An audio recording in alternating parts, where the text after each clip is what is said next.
मुंबईवरून प्रवास करत शिरवळपर्यंत पोहोचलोय। 8 म्हणजे 9 वाजायला आलेत आणि आता शिरवळमध्ये आम्ही एका हॉटेलवरती थांबलेलो आहोत। नाश्ता करू काहीतरी। तर तुम्ही बघू शकता इथे मिसळ आलेली आहे, मिसळ आणि डोसा दोन्ही आलेले आहे आणि आता आम्ही काय करू तर खायला सुरुवात करू आणि त्यानंतरचा पुढचा प्रवास।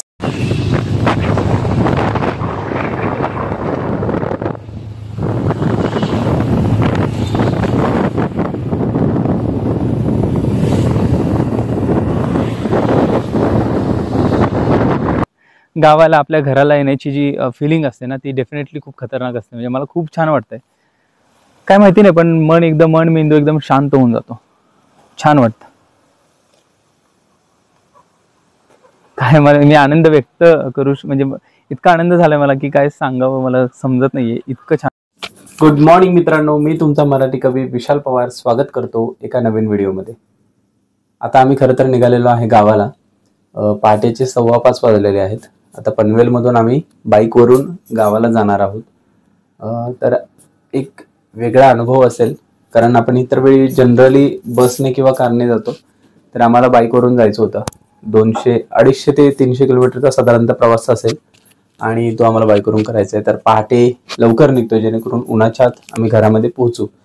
तर बघूया आपण फायनली किती वाजेपर्यंत साताऱ्यातून आपल्या गावाला पोहोचतोय आणि ती जर्नी आम्ही कॅमेऱ्यामध्ये टिपण्याचा प्रयत्न करतोय। तो बघूया की आपल्याला कसा अनुभव येतोय।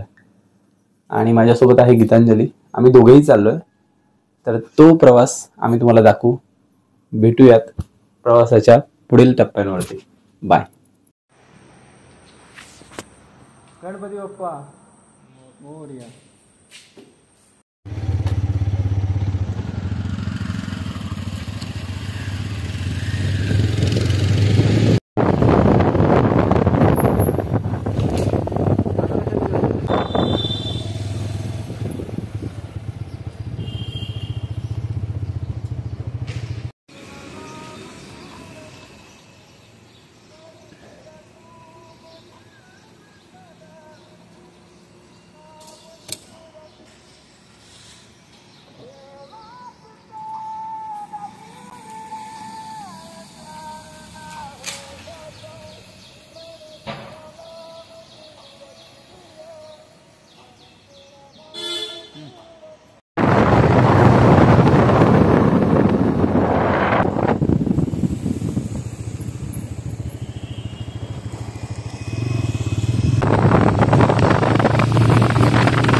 गुड मॉर्निंग मित्रांनो, तर आम्ही सकाळी पोहोचलेलो आहोत शिरवळला।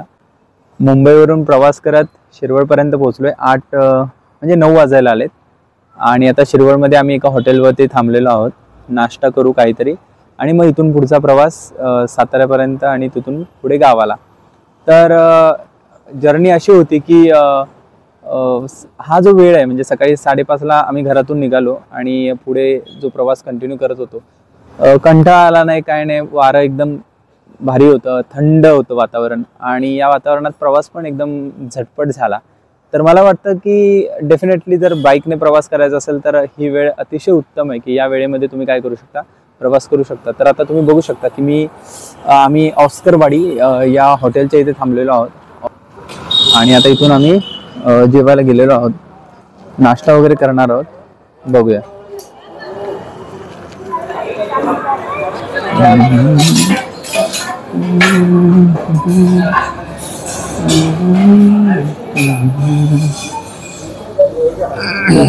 काय मागवले?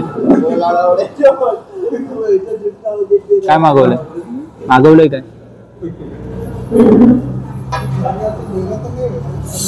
तर आम्ही एक डोसा आणि मिसळ असं मागवलेलं आहे नाश्त्याला।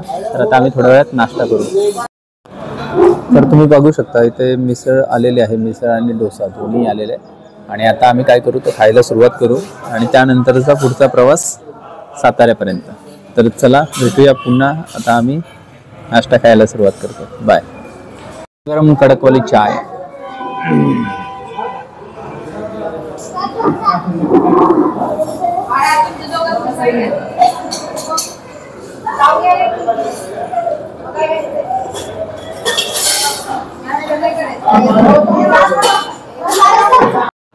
मित्रांनो, तो फायनली आम्ही नाश्ता करून बाहेर आलेलो आहोत आणि खूप छान नाश्ता होता. म्हणजे जनरली डोसा आणि मिसळ ऑस्करवाडीमधला खूप जबरदस्त नाश्ता होता. म्हणजे चवीला सुद्धा खूप छान होता. म्हणजे कधीही येता जाता तुम्ही हे हॉटेल प्रेफर करू शकता, कारण मला खूप आवडलं आणि मी स्वतःसुद्धा खूप चवीनं खाल्लं. चहासुद्धा खूप उत्तम होता आणि खूप छान वाटलं. आता आम्हाला पुढच्या प्रवासाला निघायचं आहे, तर आता आपली गाडी तयार आहे, आपलं सगळं सामान आपण ठेवलेलं आहे आणि आता निघणार आहोत आपण. तर भेटूयात गावाला गेल्यानंतर.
आहे चावी माझ्याकडे. काय सिनेरिओ दिसतो रे गावाकडचा, अप्रतिम सिनेरिओ.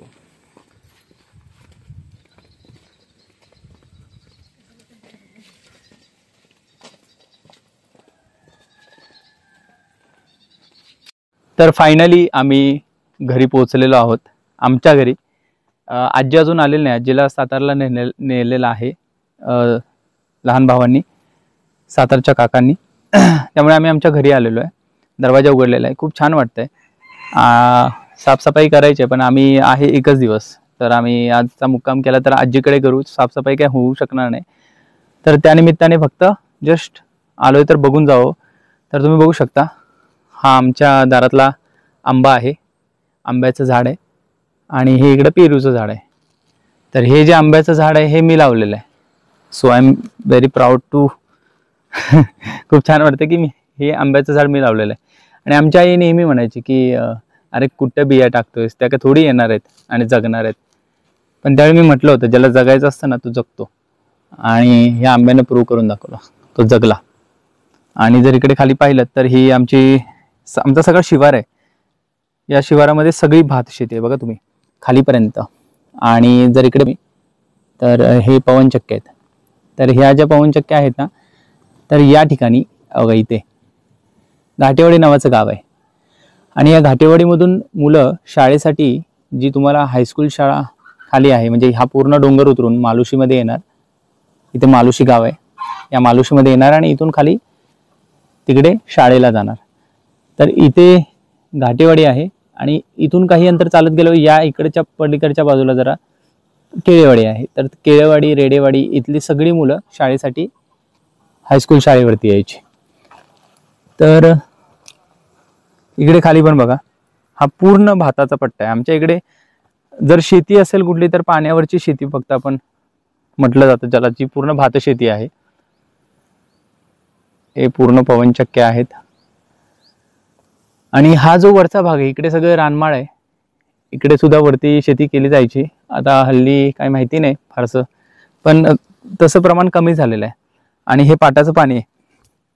तर आता जर पाऊस झाला नाही वगैरे तर मग हे ओढ्याने येणारं पाटाचं पाणी ते शिवाऱ्यामधल्या भात शेतीला पोचवलं जातं. बघू शकता तुम्ही. तर एकंदरीत आपल्या गावाला, आपल्या घराला येण्याची जी फिलिंग असते ना, ती डेफिनेटली खूप खतरनाक असते. म्हणजे मला खूप छान वाटतंय. काय माहिती नाही, पण मन मेंदू एकदम शांत होऊन जातो. छान वाटतं. काय मी आनंद व्यक्त करू, म्हणजे इतका आनंद झालाय मला की काय सांगावं मला समजत नाहीये, इतकं छान वाटतंय. हा तुम्हाला एक अजून सांगायचं राहिलं, तर हा जो शेवग्याचं झाड दिसतंय, हा शेवगा तो आमच्या बाजादादांनी लावलेला आहे. आणि याच्या शेंगा भरपूर खाल्ल्या, आम्ही खाल्ल्या, गाववाल्यांनी खाल्ल्या. आणि एक वेळ अशी होती की या शेंगा मी स्वतः विकलेल्या देखील आहेत. मला त्याचे आय थिंक 500 की 700 रुपये मिळालेले होते. वरती पवारवाडी, मोरेवाडी, पाडेकरवाडी, डोणी इथे नेऊन मी या शेंगा विकल्या होत्या, घाटेवाडीत सुद्धा. आणि हे बघा, हे असं पाणी जे आहे ते भाताला नेलं जातं, भात शेतीसाठी. मला वाटतं हे पलीकडे नेलेलं आहे. तर हा सबंध शिवार. आणि आमची देखील काही वावरं आहेत, तर ते मी तुम्हाला दाखवेनच. हे जे खाली दिसते ही पट्टी, ही वाली, ही देखील आम्ही करतो. याच्यामध्ये भात लावलेला आहे. आता मला वाटतं भातच लावलं. आणि हे जे तुम्ही समोर बघताय हे आमचं घर आहे. आता आम्ही सगळेच मुंबईला असल्यामुळं हे घर सहसा बंद असतं. आणि ही बघा इकडे झाडी वाढलेले आहे. तर आम्ही इथे राहत असतो तर असं काही वाढलं नसतं, हे प्रॉपर दिसत असतं तुम्हाला. हा नाला इथे मधी आणि ही आमची जागा आहे, ही जिथून पायवाट वगैरे म्हणून आपण त्याचा वापर करतो. आता इतकी झाडं मोठी झालेली आहेत तिथं, खरं वेळ असतात तर ते सगळी काढून टाकली असती. तर या बाजूच्या भिंतीला बघूयात, इकडे पण सगळं किस्तान झालेलं आहे बघा आतमध्ये. त्यामुळे त्याचा वापर तसा फारसा, बघूया आतमध्ये पण थोडी अस्वच्छता आहे. ही आमची गावची गाडी TVS वडिलांनी घेतली होती. मी 11वी 12वीला असेल आणि राहुल आमचा 10वीला वगैरे असला 9वी 10वीला, तर त्यावेळेला आम्ही ही गाडी शिकलो होतो. आणि या गाडीची पुण्य आहे की आम्ही गाड्या चालवायला शिकलो. तर असं सगळं एकंदरीत अस्वच्छता आहे. फॅन लावलाय जरा थोडंसं कोंदट वातावरण बाहेर जावं म्हणून. गीतांजली तेच छान वाटतंय. गावची हवा सुकून मिळतोय का? बर. तर फायनली खूप छान वाटतंय. तर आजी येईपर्यंत मला असं वाटतं की आम्ही गोरवाडीला जाऊन येतो, जेणेकरून त्यांना भेटून वेळ वाया घालवण्यापेक्षा खालून त्यांना भेटून येतो. आणि मग आजी आपली तोपर्यंत साताऱ्यावरून येईल आणि मग तिला आपण भेटूयात.